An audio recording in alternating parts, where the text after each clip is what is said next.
Welcome to Selling Your Services, and thank you for being here. So, the very first thing about sales is mindset. I'm going to be sharing with you all kinds of tips and tricks and what has changed and different sales personalities in today's session, but it really all starts with your mindset. Your level of confidence can either make or break a sale. So how often have you gone into an account not so sure about your level of confidence and lost that sale?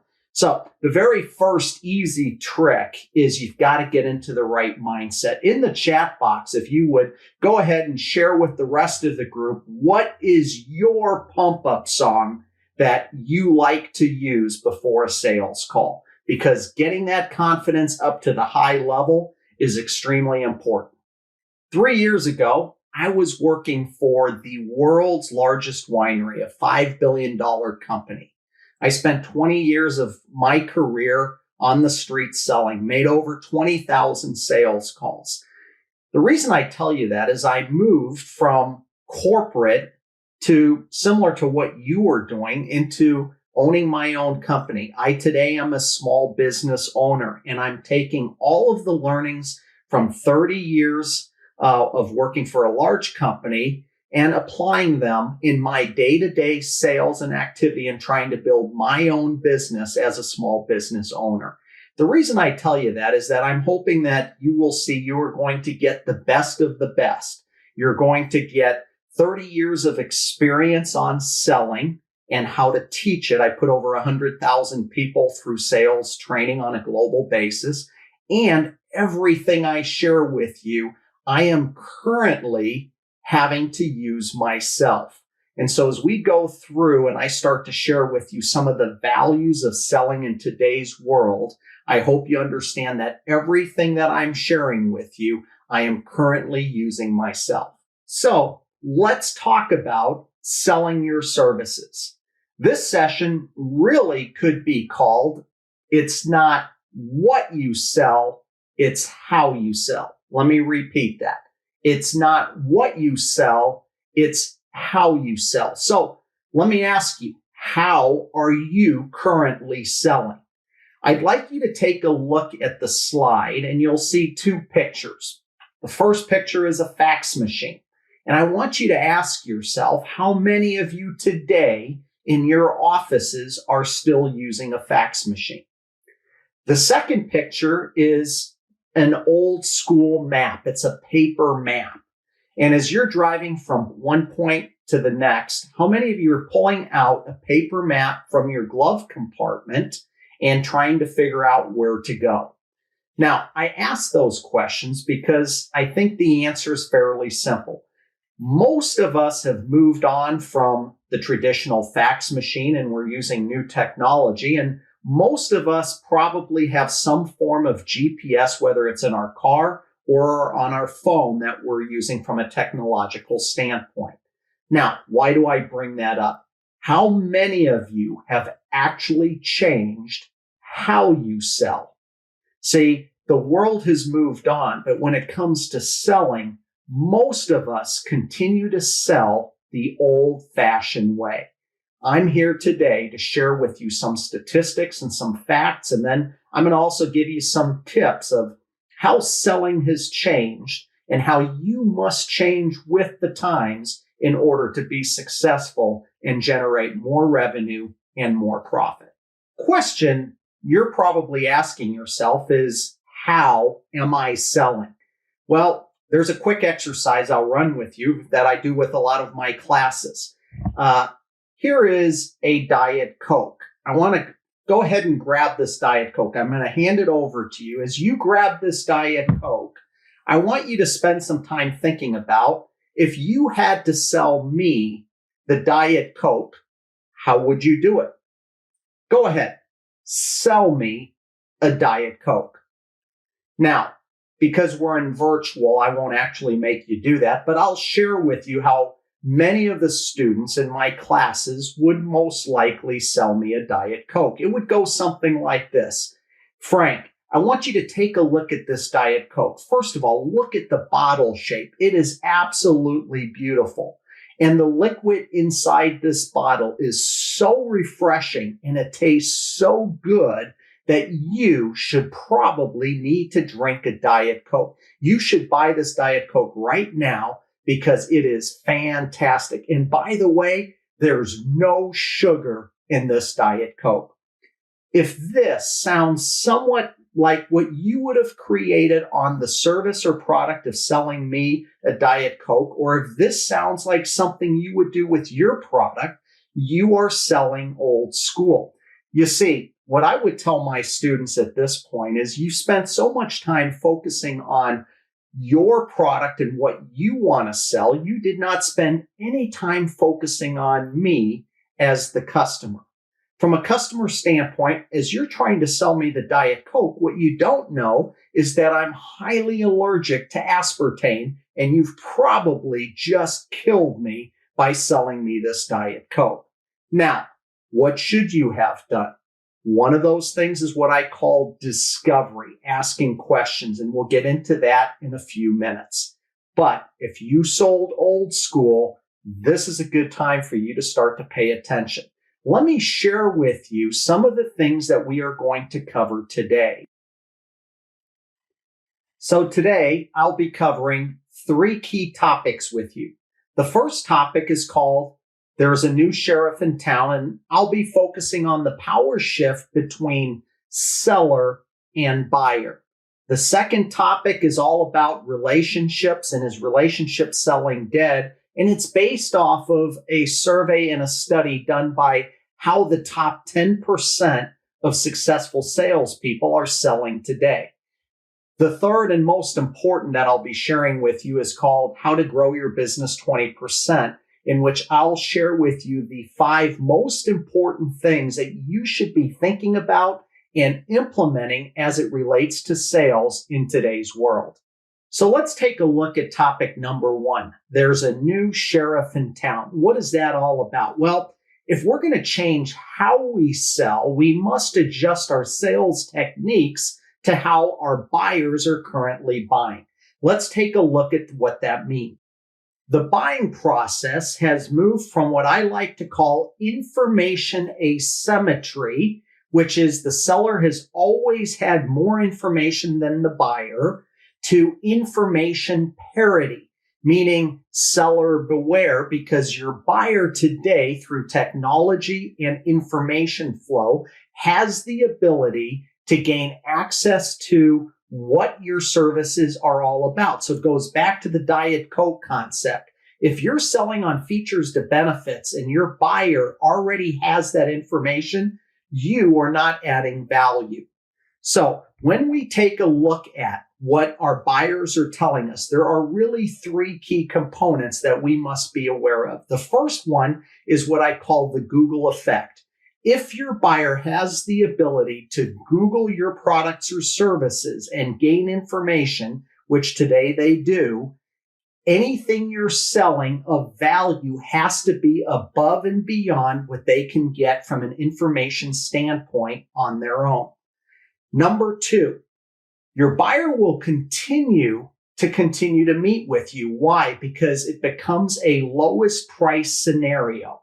So if you're not adding value, buyers have told us they will simply go to whoever can give them the best price. And the third, which you see at the bottom, is buyers have said, make the process simple. Do not overcomplicate it.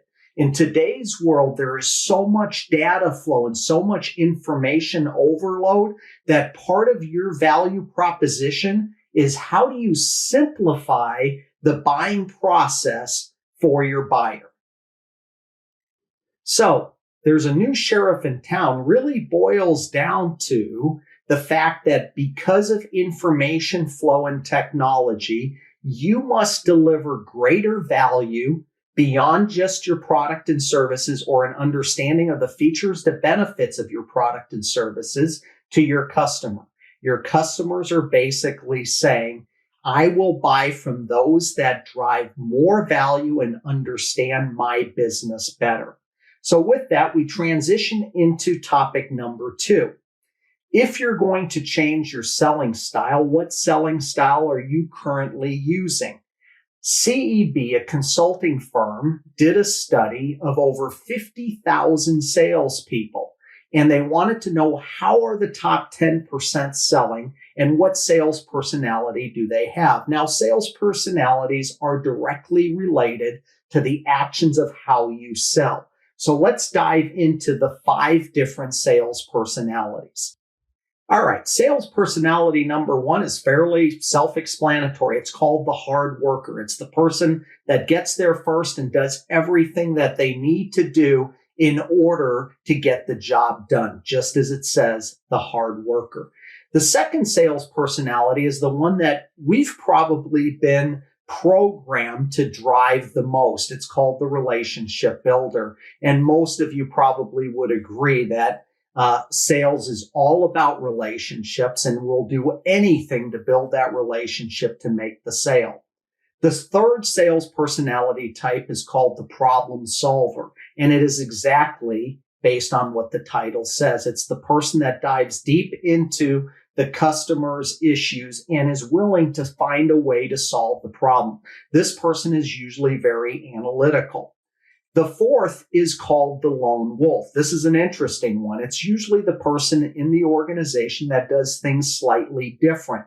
This is not a bad trait, but the lone wolf usually does not last very long unless they continue to put results on the board. So as long as they are producing, the lone wolf is great. But because it's a lone wolf, that person's usually not considered a team player. And then the fifth is called the challenger. And the concept of the challenger is it's the salesperson that challenges the buyer to think differently about their business. And so the question for you, which one or a combination of these are you? If you go into the chat box, I'm going to put into there a PDF, and you can open the PDF. There's 10 questions. You can answer it at the end of this session, or you can take a look at it while you listen to me talk, and you can figure out which of these 5 characteristics might you be. And you might have a combination of 1 or 2 of these. But what are your greatest strengths? Now, there's no right or wrong.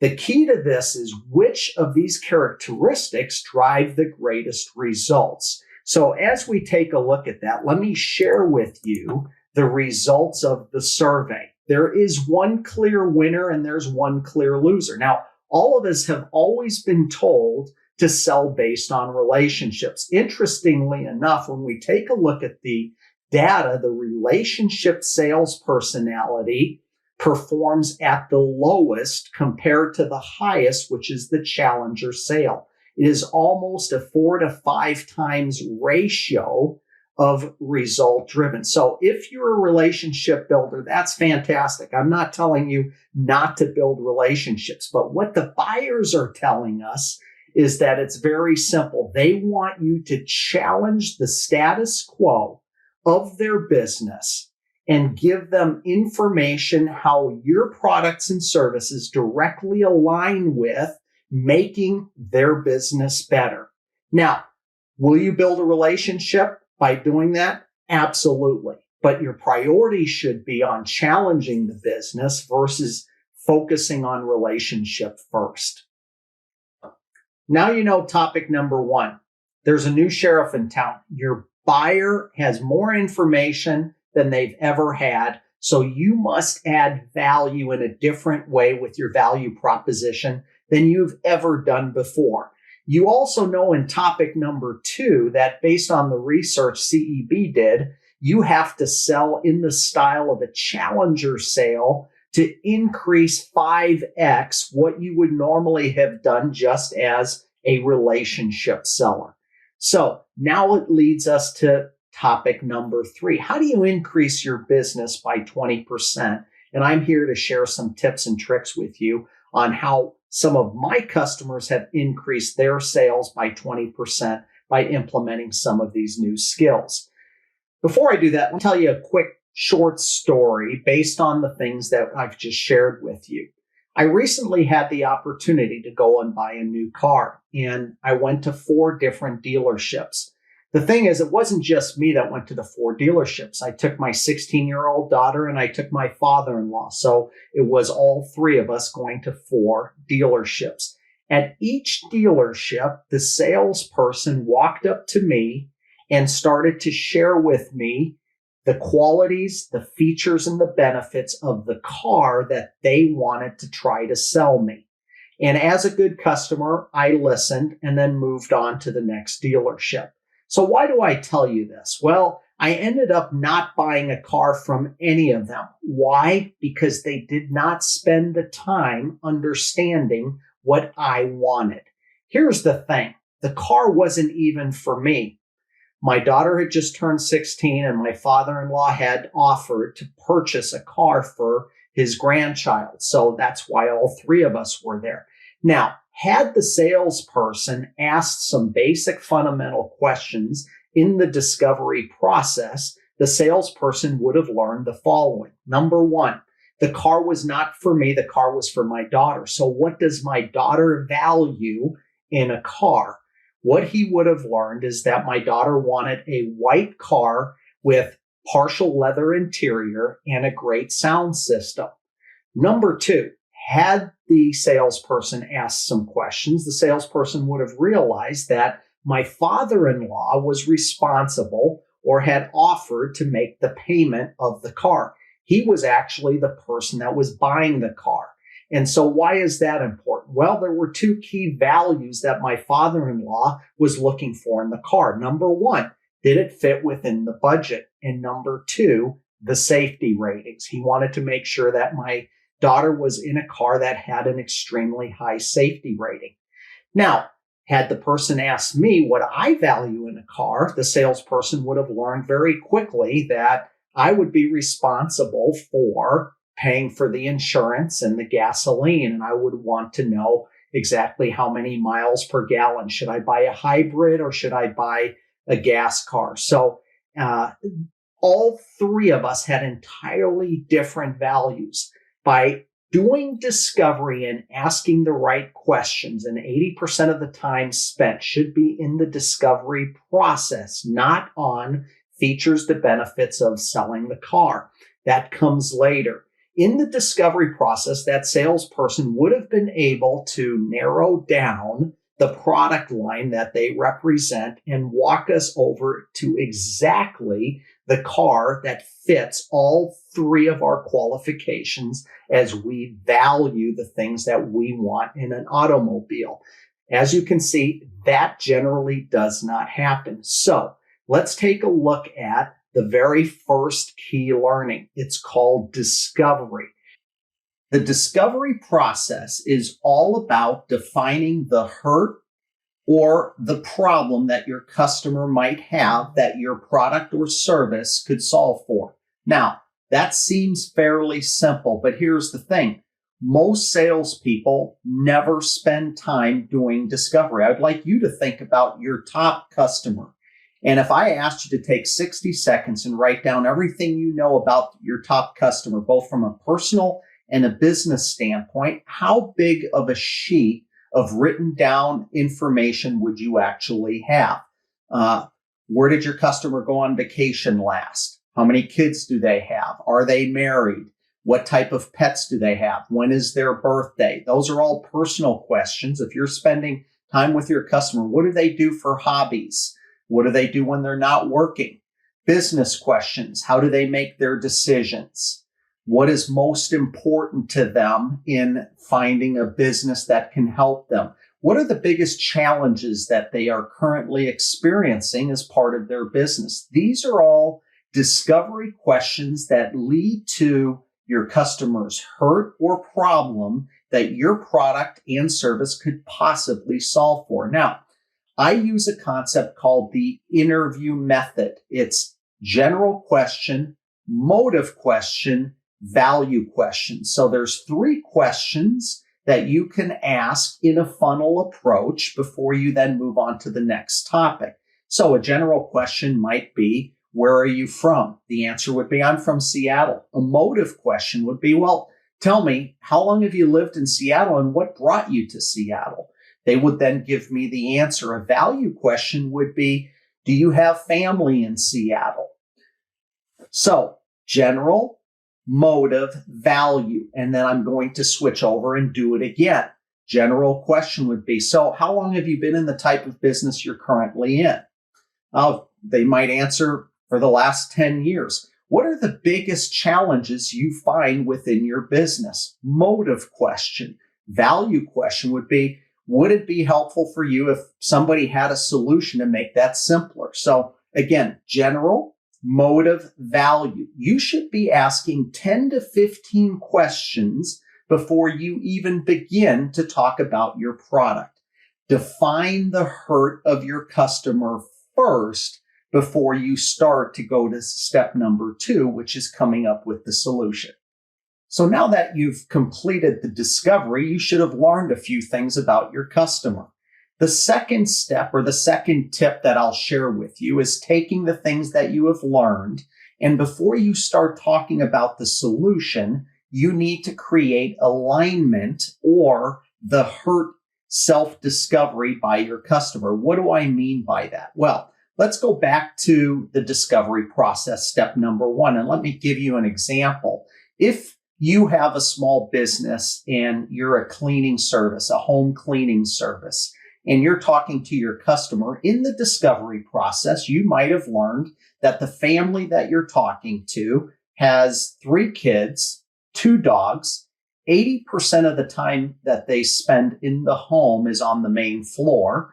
Both adults are working adults, so they don't have time to clean.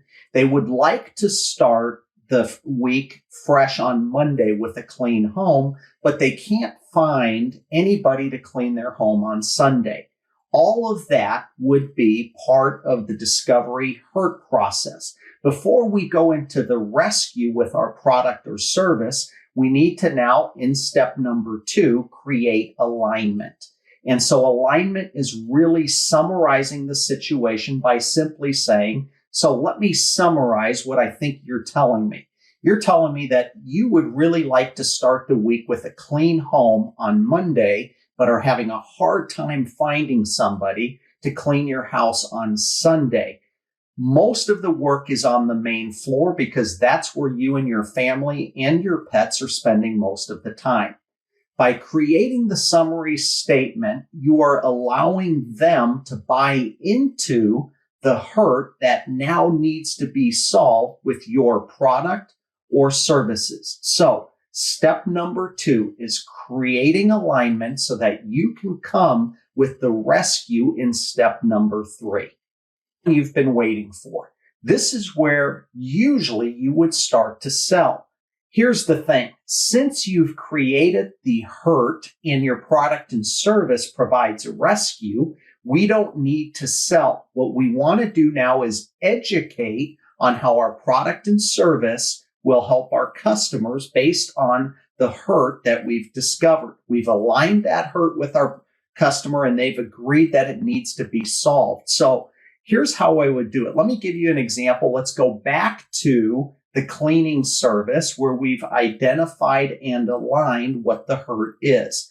I might say, so let me share with you an idea that I have that could possibly help you.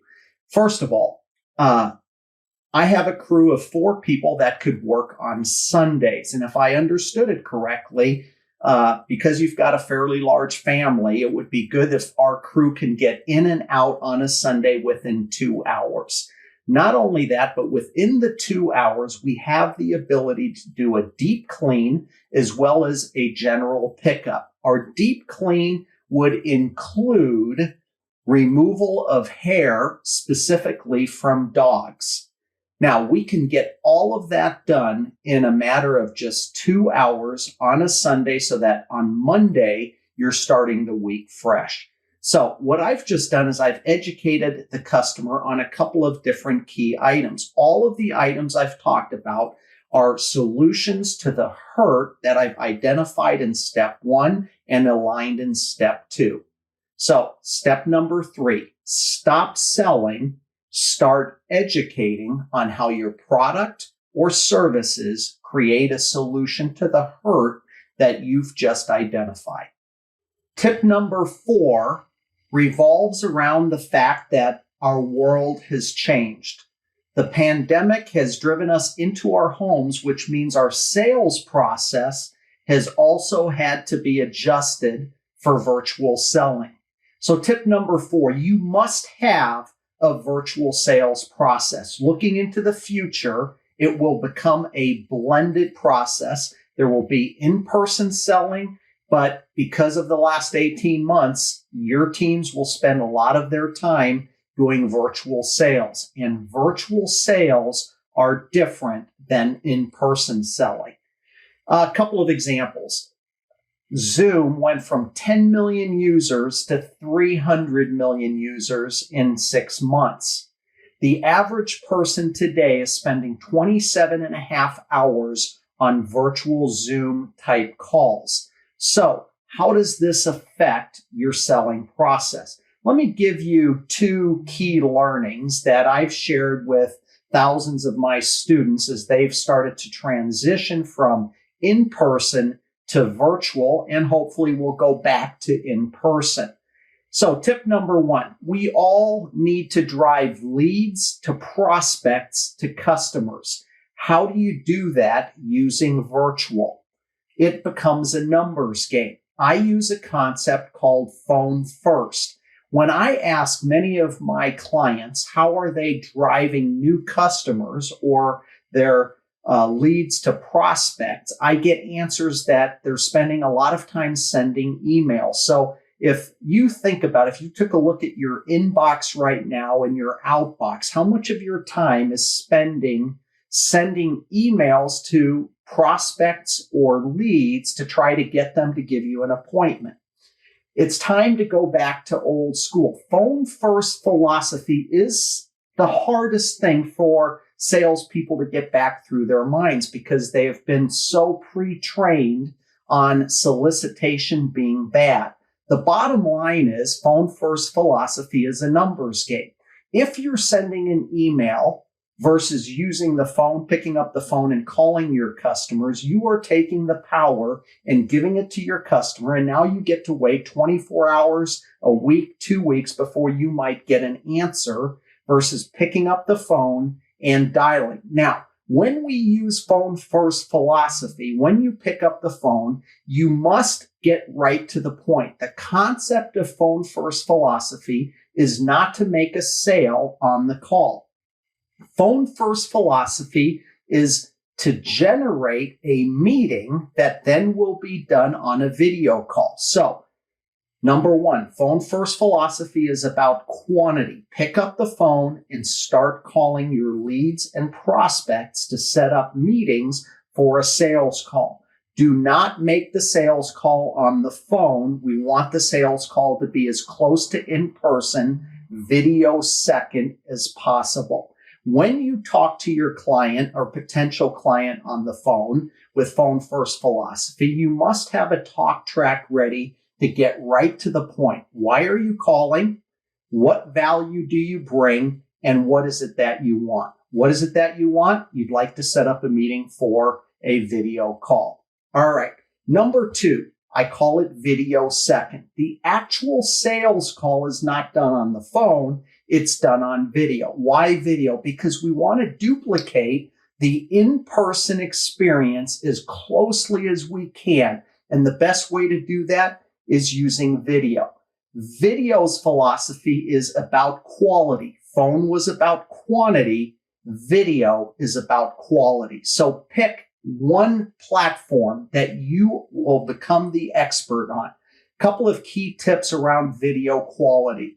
The first one is you have much less time. An average in-person sales call can be anywhere from 45 minutes to an hour, and your customer will give you time because you've usually traveled to them.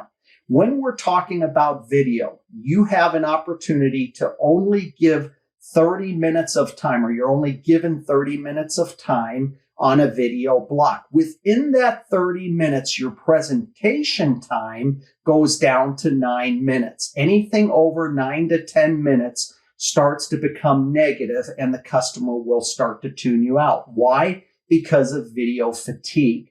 And so you need to make it as interactive.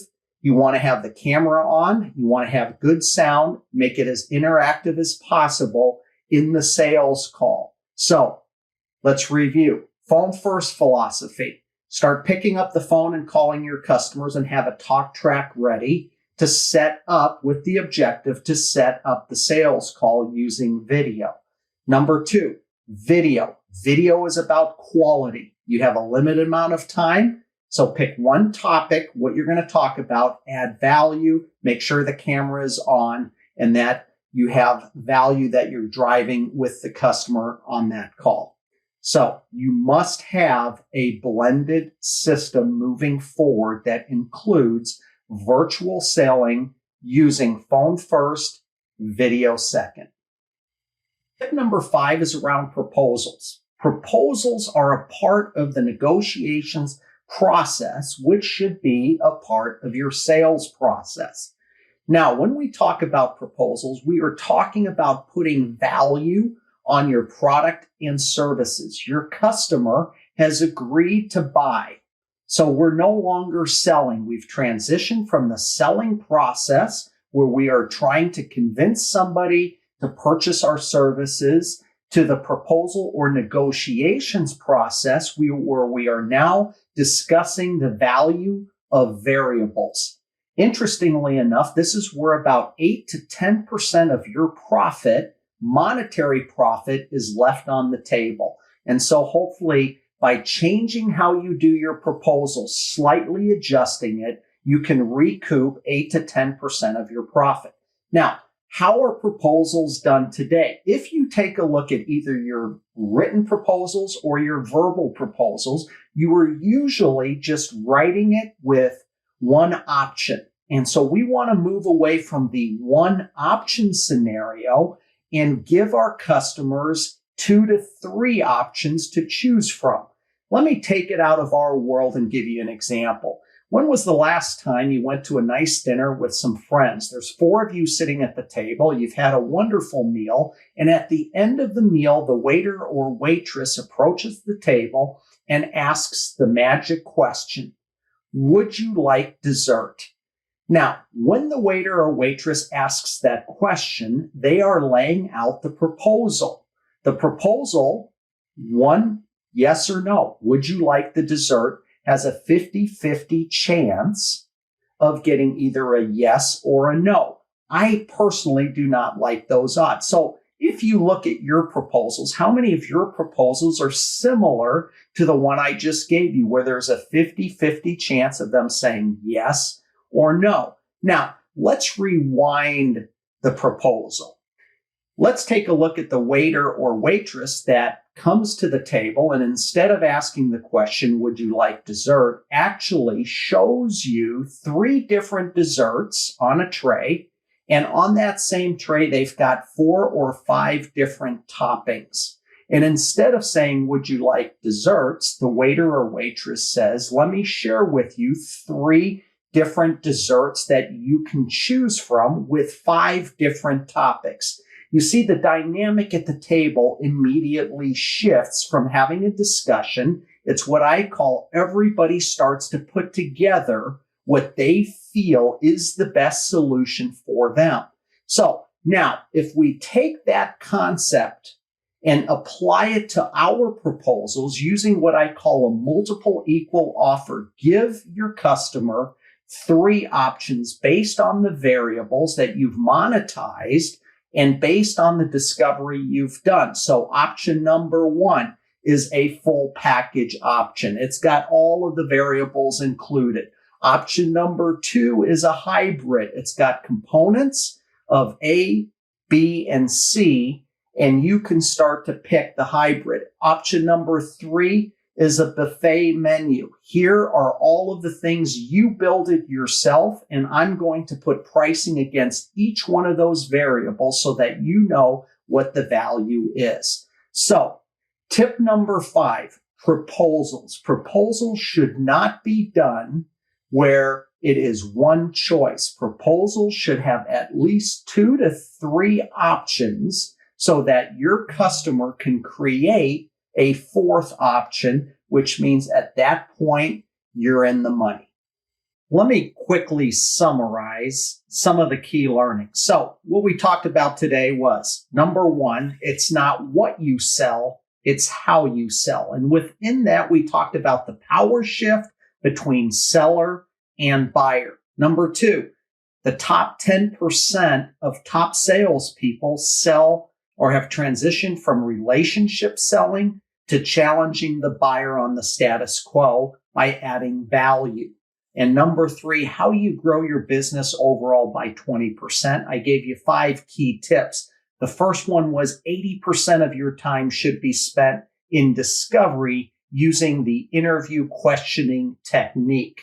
Number two, you should identify the hurt and align that hurt with your customer. Number three, educate. Do not sell. Educate on the solution of your products and services to your customer. Number four, in this new world, you must have a virtual blended system using phone first for quantity and video second for quality. And finally, number five, regain 8 to 10% of your profits by using a proper proposal that has more than one option. Thank you for spending some time with me. And if you're interested, feel free to put some comments in the comment box, and I'm happy to connect with anybody that has any additional questions. Thank you very much.